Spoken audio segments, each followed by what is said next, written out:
military command understood that the British stranglehold on the regional waterways had to be broken, setting the stage for a collision of empires that would redefine modern warfare. The illusion of safety evaporated on December 8, 1941, just hours before the attack on Pearl Harbor across the international dateline. Japanese transport ships dropped anchor off the northeastern coast of British Malaya and southern Thailand, disgorging battle-hardened troops directly into the torrential monsoon rains.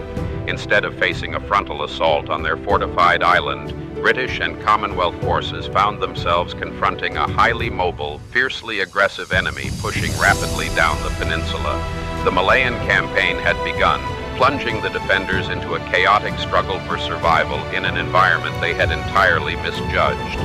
This rapid advance was spearheaded by General Tomoyuki Yamashita, a commander who masterfully adapted the principles of blitzkrieg, a military doctrine emphasizing speed, surprise, and mechanized force, to the unforgiving jungle terrain. Recognizing the limitations of heavy armor in the dense undergrowth, Yamashita deployed thousands of troops on bicycles.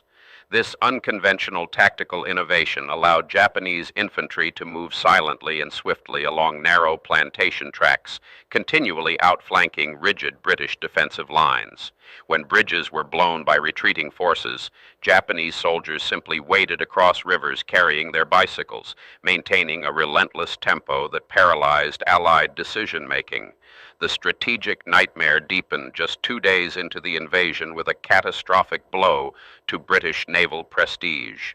Force Z, a naval detachment centered around the formidable battleship HMS Prince of Wales and the battlecruiser HMS Repulse, was dispatched to intercept the Japanese invasion fleets without adequate air cover. In a stunning display of shifting military paradigms, waves of land-based Japanese torpedo bombers descended upon the unescorted warships, sending both Leviathans to the bottom of the South China Sea. The sinking of Force Z signaled the definitive end of the battleship era and stripped the Malayan Peninsula of its primary naval defense, leaving ground forces entirely exposed to the advancing storm. For the soldiers on the ground, the retreat became a grueling exercise in attrition, a military strategy focused on wearing down the enemy to the point of collapse through continuous losses in personnel and materiel. British, Indian, and Australian troops fought desperate rearguard actions through stifling heat and impenetrable foliage, constantly harassed by enemy snipers and dive bombers. Exhaustion and disease ravaged the ranks as the defenders were pushed inexorably southward, their